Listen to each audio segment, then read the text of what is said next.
وعلى آله وأصحابه أجمعين ونشهد أن لا إله إلا الله وحده لا شريك له ونشهد أن سيدنا وسندنا وحبيبنا ومولانا محمدا عبده ورسوله أما بعد فأعوذ بالله من الشيطان الرجيم بسم الله الرحمن الرحيم يا أيها الذين آمنوا استعينوا بالصبر والصلاة إن الله مع الصابرين وقال النبي صلى الله عليه وسلم إذا فزع أمر ففزع إلى الصلاة أو كما قال النبي عليه الصلاة والسلام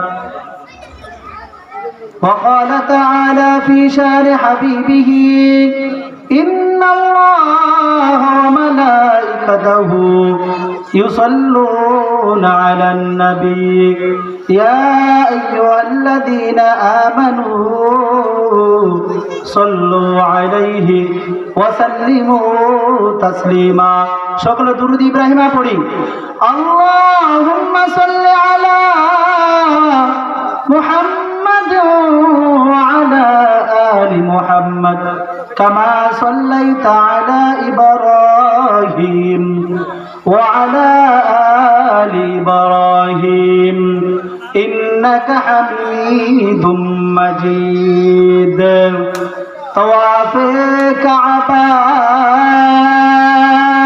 کی دل میں تمنا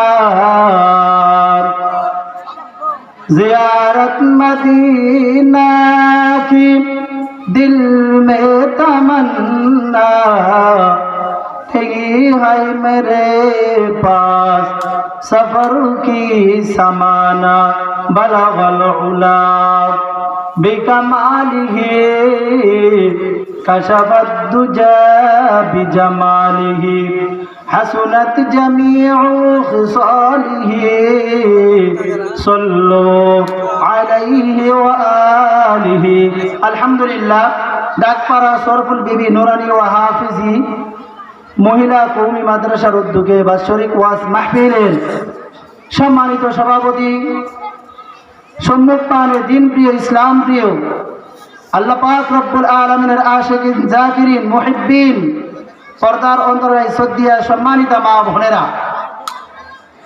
আমরা সর্বপ্রথম শুকরিয়া জ্ঞাপন করি সেই মহান আল্লাহ পাক রব্বুল আলামিনের জন্য যে মহান আল্লাহ পাক রব্বুল আলামিন আসমানের নিচে জমিনের উপরে জায়গাসমূহের মধ্য থেকে সর্বোৎকৃষ্ট জায়গা তথা রিয়াজুল জান্নাত বেহেশতের বাগানে আসবার বসবার কোরআনুল কারীম থেকে কিছু আলোচনা করবার শুনবার আল্লাহ রব্বুল আলামিন যে আমাদেরকে সুযোগ করে দিলেন সেই দয়াময় আল্লাহ রব্বুল আলামিন দরবারে শুকরিয়া জ্ঞাপন করি আলহামদুলিল্লাহ সকলে পড়ি আলহামদুলিল্লাহ এই মাহফিল এই ডাকপাড়া এলাকার জন্য সবচেয়ে বড় নিয়ামত এই এলাকা আল্লাহ পাক রব্বুল আলামিন পছন্দ করছেন বিদায় রিয়াজুল জান্নাত বেহেশতের বাগান আয়োজন করতে পারছেন সুবহানাল্লাহ এই এলাকার মানুষ এত ভাগ্যবান যে এলাকার দিকে আল্লাহ নেক নজরে তাকাইছেন সুবহানাল্লাহ আল্লাহ তাআলা যখন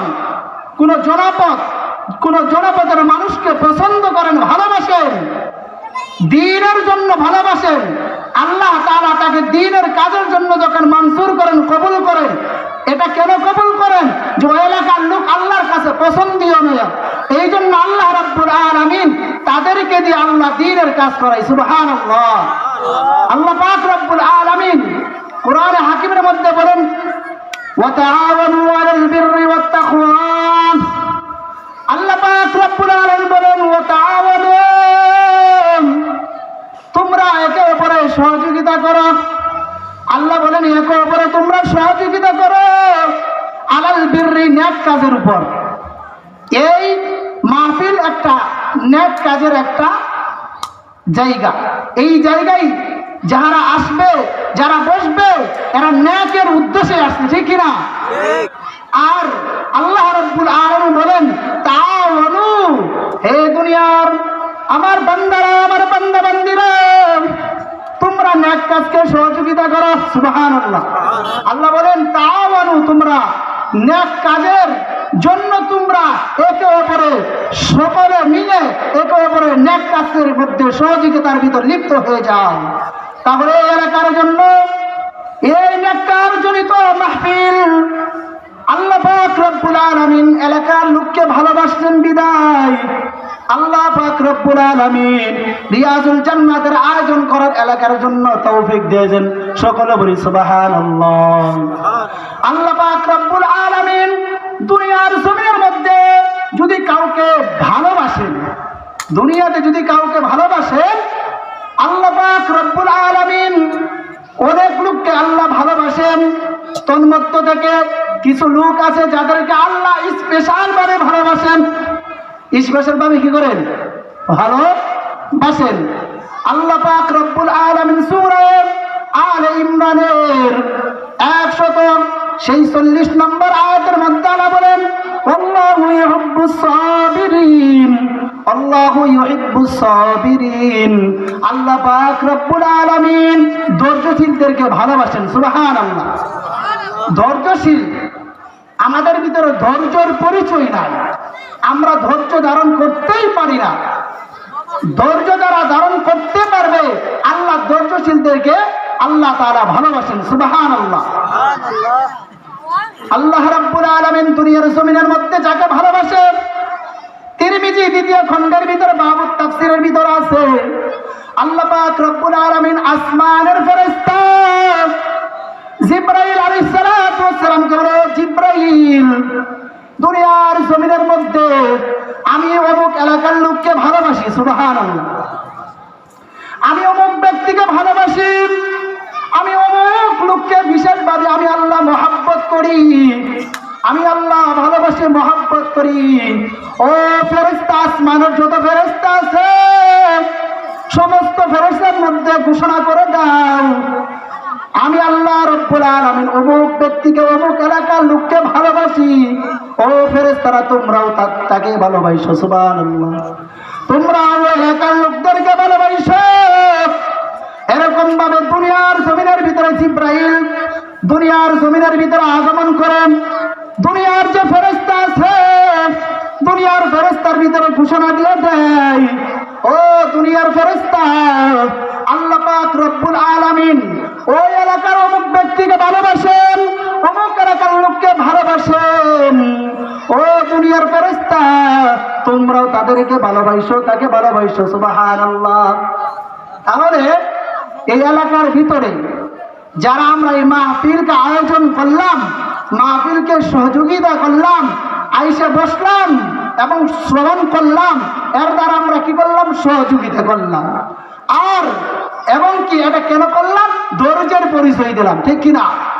যাদের ধৈর্য নাই এরা চাষ চলে দোকানপাটে কি করতেছে? ঘোরাফেরা করতেছে। ধৈর্য নাই, দ্বীনের প্রতি মহব্বত নাই। এ কারণে তাদের ভিতরে ধৈর্য না থাকার কারণে আল্লাহ তাদেরকে ভালোবাসে না। যারা ধৈর্য ধারণ করে আল্লাহ তাদেরকে কি করেন? ভালোবাসেন। আল্লাহর কথা ইন্নাল্লাহা ইউহিব্বুস সাওয়াবিন ইন্নাল্লাহু আলাম ওয়াল্লাহু আলাম ওয়াল্লাহু ইউহিব্বুস সাবিরিন। আল্লাহ পাক রব্বুল আলামিন ধৈর্যশীলদেরকে আল্লাহ ভালোবাসেন। সুবহানাল্লাহ। ধৈর্য 3 প্রকার। ধৈর্য কয় প্রকার? 3 প্রকার। 1 নম্বর as-sabru ফিত-তাআত, ইবাদত বندگির ভিতরে ধৈর্য ধারণ করা। as-sabru আনিল মাসিয়াত, গুনাহ কাজ আপনি পাইছেন, গুনাহ কাজ থেকে আপনি বিরত থাকা, আল্লাহকে ভয় করে গুনাহ থেকে যদি বিরত থাকেন। 3 নম্বর as-sabru আলাল মুসিবা, আপনার উপর মুসিবত আসছে, এই মুসিবতের উপর ধৈর্য ধারণ করা। সবর কয় প্রকার? 3 প্রকার। 1 নম্বর সবর হলো ইবাদত বندگির ভিতরে ধৈর্য ধারণ করা। ও মুসলমান ইমানদার আল্লাহর গোলাম, এই পৌষ মাস, পৌষ মাস এমন একটা কনকনের শীত, ইবাদত বন্দেগী করতে অনেক কষ্ট লাগে। যাদের কাছে ইবাদত ভালো লাগে না, এদের কাছে কি লাগে? কষ্ট লাগে। এই কষ্ট সহ্য করার পর রাত্রের 1/3 যখন অতিবাহিত হয়ে যায়, ওই সময় উঠা ঠান্ডা পানি দিয়া ওযু বানাইয়া আল্লাহ পাক রব্বুল আলামিনের কদমে যারা সাজদা দিবে, এরা ধৈর্যের পরিচয় দিল, ঠিক কিনা? ফজরের সময় আরামের সাথে ঘুমাইতেছি, বিবি বাচ্চাদেরকে নিয়ে ঘুমাইলাম, এমন সময় মুয়াজ্জিন আযান দিল, আসসালাতু খায়রুম মিনান নাওম, ঘুমের চাইতে নামাজ ভালো। মুয়াজ্জিনের ধ্বনি আমার কানের ভিতরে ঢুকলো, ঢোকার পর আমি মন চাচ্ছে না আমি নামাজ পড়বো, কিন্তু আমি ধৈর্যের পরিচয় দিয়া আমার কম্বলটা আমি ফেলাই দিয়ে আমি আল্লাহর ভয়ে ধৈর্যের পরিচয় দিয়া ঠান্ডা পানি দিয়ে আমি ওযু বানাইলাম। বানানোর পর আল্লাহর কদমে সাজদা দিলাম, এটা ধৈর্যের পরিচয় দিলাম, ঠিক কিনা? এখন ইবাদতের ভিতরে যদি ধৈর্যের পরিচয় দেয়, তাহলে হাশরের ময়দানে কি সওয়াব হবে? ইবাদতের ভিতরে যদি ধৈর্যের পরিচয় দেয়, আল্লামা ইমাম গাজ্জালী রাহমাতুল্লাহি আলাইহি বলেন, হাশরের ময়দানে তার জন্য 300 গুণ মর্যাদা বাড়ায় দেবে। সুবহানাল্লাহ। কেউ যদি ইবাদতের মধ্যে ধৈর্য ধারণ করে, হাশরের দিন 300 গুণ মর্যাদা তার বাড়ায় দিবে। সুবহানাল্লাহ। 1 গুণ সমপরিমাণ আসমান থেকে জমি পরিমাণ হবে। সুবহানাল্লাহ। 300 গুণ, 1 গুণের পরিমাণ কত হবে? জমি থেকে আসমান 500 বছরের রাস্তা। তাহলে যদি কেউ ইবাদতের ভিতরে ধৈর্য ধারণ করেন, আল্লাহ হাশরের ময়দান 300 গুণ মর্যাদা আল্লাহ হাশরবাসীদের সামনে তার বাড়াই দিবে। সুবহানাল্লাহ। দ্বিতীয়ত, যদি কেউ গুনাহ কাজ থেকে বিরত থাইকা, মনে করেন জিনা করার সুযোগ পাইছে, মনে করেন মদ খাওয়ার সুযোগ পাইছে, মনে করেন সুদ খাওয়ার সুযোগ পাইছে, মনে করেন হারামি করার সুযোগ পাইছে, এই সময় হারামি করার জন্য হাত বাড়াইছে, সুদ খাওয়ার জন্য সামনে অগ্রসর হইছে, কিন্তু হঠাৎ আল্লাহর ভয় অন্তর ঢুকে পড়ছে, এই সময় ওই গুনাহ কাজ না কইরা সে যে বিরত থাকলো, ধৈর্য ধারণ করলো, হাশরের ময়দানে তার জন্য 600 গুণ মর্যাদা আল্লাহ বাড়ায় দিবে। সুবহানাল্লাহ। 600 গুণ। আল্লাহ পাক রব্বুল আলামিন শুধু তাই করবেন না, আল্লাহ পাক রব্বুল আলামিন বলেন, ইন্নামা ইউওয়াফাস সাবিরুনা আজরাহুম বিগাইরি হিসাব। হাশরের ময়দানে আল্লাহ ওই ধৈর্যশীলদেরকে আল্লাহ ডাকবে, আইনা সাবিরুন, ও দুনিয়ার জমিনের মধ্যে ধৈর্যশীলরা কোথায়? আমি আল্লাহর কাছে আসো, আমি আল্লাহ তোমাদেরকে বিনা হিসেবে জান্নাত দিব। সুবহানাল্লাহ। আমরা যারা ধৈর্য ধারণ করবো, হাশরের ময়দানে আল্লাহ বলবে, আইনা সাবিরুন, ও দুনিয়ার জমিনের ভিতরে ধৈর্যশীলরা কোথায় তোমরা? আমি আল্লাহর সামনে আসো, আমি আল্লাহ পাক রব্বুল আলামিন তোমাদের কোনো হিসাব দিব না, আমি আল্লাহ তোমাদেরকে বিগাইরি হিসাব ছাড়া আমি তোমাদেরকে জান্নাতে প্রবেশ করাবো। সুবহানাল্লাহ। আল্লাহ আল্লাহ क्या मुबारक नाम है, अल्लाह अल्लाह आशिकों का काम है। ও মুসলমান ইমানদার আল্লাহর গোলাম, গুনাহ থেকে বিরত যদি কেউ থাকে, হাশরের ময়দানে 600 গুণ মর্যাদা আল্লাহ দান করবে। 1 মর্যাদা সমপরিমাণ 7 তবক আসমান থেকে নিয়ে জমি পরিমাণ হবে। সুবহানাল্লাহ। 7টা আসমানের উপর থেকে নিয়ে এই জমি পর্যন্ত মর্যাদা বাড়াই দেবে। সুবহানাল্লাহ। ও মুসলমান ইমানদার, আর যদি আমার উপর আল্লাহর পক্ষ থেকে মুসিবত আসছে, আমার সংসারিকের ভিতরে মুসিবত আসছে, আবাদ করলাম, বাগুন চাষ করলাম, বেগুন চাষ করলাম, আমার আবাদের ভিতরে ভালোভাবে ফলন হইল না, আমার আবাদ ভালোভাবে হলো না, আমি আল্লাহর উপর ভরসা করলাম, ধৈর্য ধারণ করলাম, আমার ব্যবসার ভিতরে ক্ষতি আসলো, এটা আল্লাহর পক্ষ থেকে মুসিবত, ঠিক কিনা? আল্লাহ মুসিবত দিয়া বান্দাকে পরীক্ষা করে। কি পরীক্ষা করে? ঈমানের পরীক্ষা করে। কিসের পরীক্ষা করে? ওয়াসবরু ইমাদুল ঈমান, সবর হলো ঈমানের ভিত্তি। সবর কিসের ভিত্তি? যার ঈমান যত মজবুত তার পরীক্ষা তত বেশি, যার ঈমান যত পাকা তার পরীক্ষা হয় বেশি। যেমন পরীক্ষা হয়েছিল আমাদের জাতির পিতা ইব্রাহিম আলাইহিস সালাতু ওয়াস সালাম। আমাদের জাতির পিতা কারা? শেখ মুজিবুর, নাউজুবিল্লাহ। আমাদের জাতির পিতা কে? কোন রাখে? জাতির পিতা কে? ইব্রাহিম আলাইহিস সালাম। আমাদের জাতির পিতা হলো ইব্রাহিম আলাইহিস সালাম। আমাদের জাতির মাতা হলো হাজরা আলাইহাস সালাম। আমাদের জাতির পিতা হলো ইব্রাহিম। ইব্রাহিম আলাইহিস সালাম কেমন ধৈর্যশীল ছিলেন, কেমন তাকওয়াওয়ালা ছিলেন, আল্লাহর উপর কেমন ভরসা ছিল, আল্লাহকে কত ভালোবাসতেন। ইব্রাহিম আলাইহিস সালাম মরু প্রান্তরে মা হাজরাকে রেখে আসতেন ছোট বাচ্চা ইসমাইলকে সহ। হাজরা আলাইহিস সালাম স্বামীকে বলে, স্বামী এই মরু প্রান্তরে কোনো ঘাস গাছালি নাই, ও স্বামী ছোট্ট দুগ্ধ পুষ্ট একটা শিশু সহ আমাকে রেখে যাচ্ছেন, এটা কার আদেশ? ইব্রাহিম আলাইহিস সালাম আসমানের দিকে হাত উত্তোলন করে বলে, হাজরা আলাইহিস সালাম বলল যে আল্লাহ পাক রব্বুল আলামিনের আদেশ আসছে আমি হাজরাকে এই মরু প্রান্তরে থাকতে হবে, তাহলে আমার কোনো টেনশন না। আমার কি নাই? আমার কোনো টেনশন যে আল্লাহ আমাকে এখানে নিয়ে আসছে, ওই আল্লাহ আমাকে কখনো না খায় রাখবে না, ওই আল্লাহ অবশ্যই আমাকে রিজিক দান করবেন। সুবহানাল্লাহ।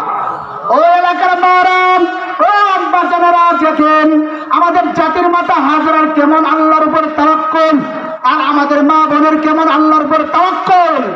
আমাদের ঘরের ভিতরে যদি টাকা পয়সা না থাকে, আমাদের ভিতরে যদি একটু অভাব আসে, আল্লাহর উপর তাওয়াক্কুল আমরা ছেড়ে দেই, ঠিক কিনা? আমাদের মা বোনেরা আম্মা জান হাজরার মতো আল্লাহর উপর তাওয়াক্কুলওয়ালা হন। আমাদের জাতির মাতা হাজরা আলাইহিস সালাম আল্লাহর উপর কেমন ভরসা করছে, মরু প্রান্তরে খাওয়া দাবার কোনো কিনায় ব্যবস্থা নাই, তারপরে আল্লাহর উপর কি করেছেন? ভরসা করেছেন। আল্লাহ পাক রব্বুল আলামিন যাকে পছন্দ করেন আল্লাহ তাআলা তার থেকে পরীক্ষা নেন। কেমনে পরীক্ষা? আল্লাহ তাআলা তাকে রূপ দেন। আল্লাহ তাআলা কি দেন? রূপ দেন। রূপ দিয়ে আল্লাহ তাআলা তার গুনাহকে মাফ করে দেন। সুবহানাল্লাহ। কোন বান্দাকে যখন আল্লাহ রূপ দেন, আল্লাহ পাক রব্বুল আলামিন ফেরেশতাকে বলে ফেরেশতা পাঠাই দেন। সুবহানাল্লাহ।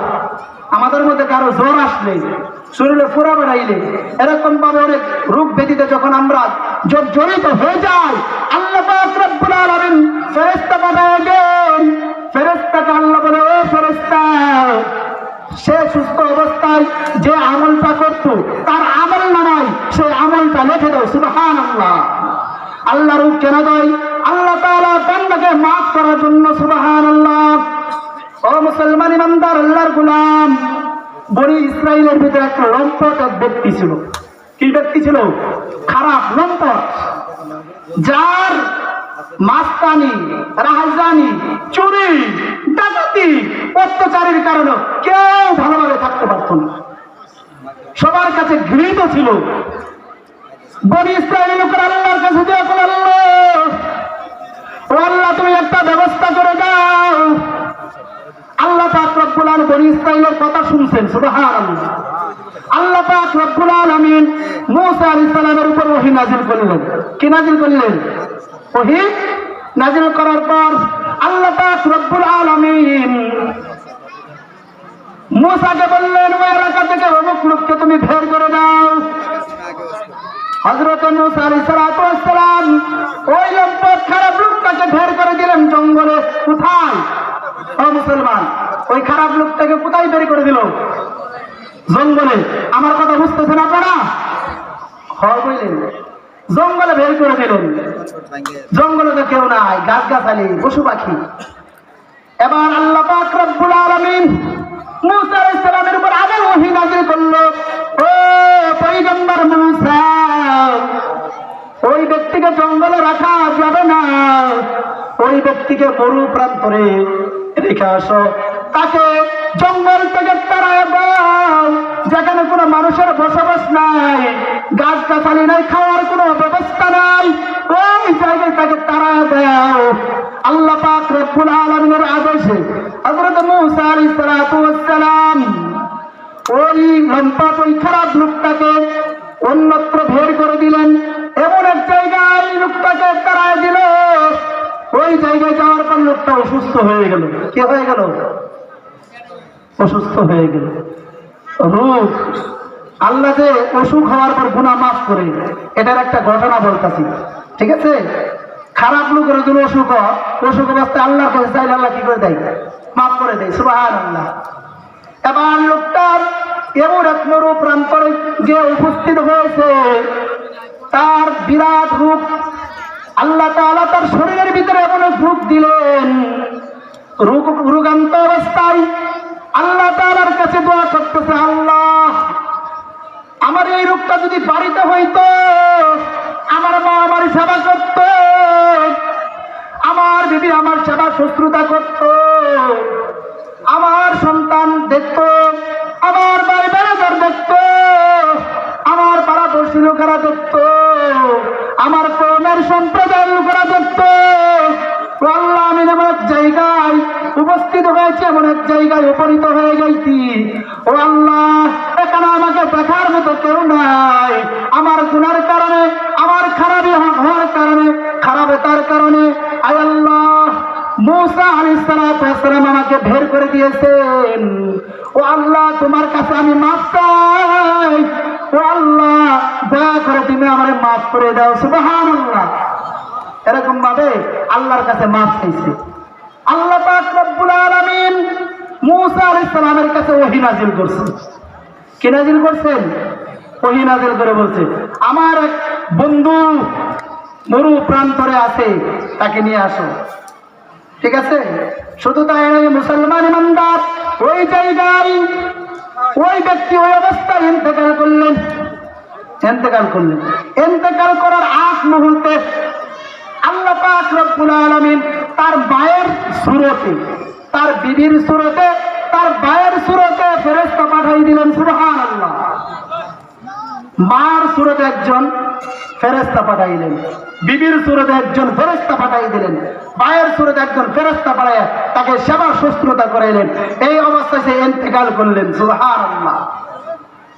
আল্লাহ তাআলা রোগের মাধ্যমে, রোগ অবস্থায় আল্লাহর কাছে সে কাকুতি মিনতি করছে, মাফ চাইছে, আল্লাহ পাক রব্বুল আলামিনের কাছে পছন্দ হয়ে গেছে। ও মুসলমান, আল্লাহ তাআলা বান্দার জিহ্বার দিকে তাকায় দেখে। সুবহানাল্লাহ। কোন দিকে? জিহ্বার দিকে তাকায় থাকে। ও বান্দা 70, 60, 70, 90, 95 বছর পর্যন্ত গুনাহ করছো, খাঁটি ভাবে ইখলাসের সাথে যদি আমি আল্লাহকে জিহ্বা দিয়ে যদি একবার আমি আল্লাহর কাছে মাফ চাও, আমি আল্লাহ পাক রব্বুল আলামিন পশ্চিম দিকে তওবার দরজা খুলে রেখেছি, আমি আল্লাহ তোমারে মাফ করে দেব। সুবহানাল্লাহ। ও মুসলমান, ওই যুবককে আল্লাহ মাফ করে দিয়েছেন। হযরত মূসা আলাইহিস সালাম যায় তাকে নিয়ে আসছেন, নিয়ে এসে তাকে দাফন কার্য ক্লিয়ার করছেন। সুবহানাল্লাহ। এজন্য আল্লাহ পাক রব্বুল আলামিন যদি কাউকে মাফ করতে চান তাহলে তাকে রূপ দেন। ঠিক কিনা? কি দেয়? রূপ দেন। আসবরু আনিল মাসিয়া, গুনাহ থেকে কি থাকা, বিরত থাকার নাম একটা কি? সবর বা ধৈর্য। তিরমিজি 2য় খণ্ড কিতাবুজ যুহুদ এই অধ্যায়ের ভিতরে আছে, বনি ইসরাইলের ভিতরে আরেকজন জালিম বাদশা ছিল, নাম হলো জালকিফলি। কিফিল নামক জালিম বাদশা, সে অনেক অত্যাচার করছে। তার অত্যাচারের কারণে কেউ ভালোভাবে ওই বনি ইসরাইলের ভিতরে ভালোভাবে বসবাস করতে পারত না। নাম ছিল জালকিফলি, জালিম বাদশা। এক মহিলা, তার স্বামীর রোগ হয়েছে, জঠর রোগে আক্রান্ত, ছোট ছোট বাচ্চা, 2টা ছোট ছোট বাচ্চা। স্বামী কামাই করতে পারে না, সন্তানের মুখে খানা উঠাই দিতে পারে না, মার কলিজা তো আর মানে না। সন্তানের মুখের দিকে মা তাকাইছে, মার কাছে সন্তান বলে, মা গো মা, আমাদেরকে খানা দাও, আমাদেরকে খাবারের ব্যবস্থা করে দাও। মা এবার টাকার সন্ধানে, খাওয়ার সন্ধানে সবার কাছে ঘুরলেন। শেষ পর্যায়ে জালকিফলি কিফল নামক ওই জালিম বাদশার কাছে গেলেন। বাদশার কাছে দেয় 200 দিরহাম চাইছে, বা এর চেয়ে কম বা বেশি কিছু সাহায্য চাইছে। এবার বাদশার কাছে যখন সাহায্য চাইল, ওই জালিম বাদশা মহিলাকে কুপ্রস্তাব দিল। কি প্রস্তাব দিল? কুপ্রস্তাব দিল যে আমি তোমার সাথে উপভোগ করব, আমার কাছে দেহ বিক্রি করতে হবে, তাহলে তোমাকে এই টাকাগুলো দিব। এবার মহিলা সন্তানের মুখের দিকে তাকাইয়া সন্তানের কথা ভেবে মহিলা রাজি হয়ে গেল, কোনো উপায় নাই। এবার জালিম বাদশা তার 2 রানের মাঝখানে যখন বসলো, জালিম বাদশা তাকায় রেখে মহিলার সারা শরীরের ভিতরে কম্পন সৃষ্টি হয়ে গেছে, কাঁপতাছে। জালিম বাদশা বলে, এ আল্লাহর বান্দি, তুমি কেন কাঁদো? তুমি কেন কাঁদো? কাঁদতেছো কেন? কাঁদতেছো কেন? জালিম বাদশাকে বলে, ও বাদশা নামদার, জীবনে আমার গায়ে জিনার দাগ আমি লাগাই নাই, জীবন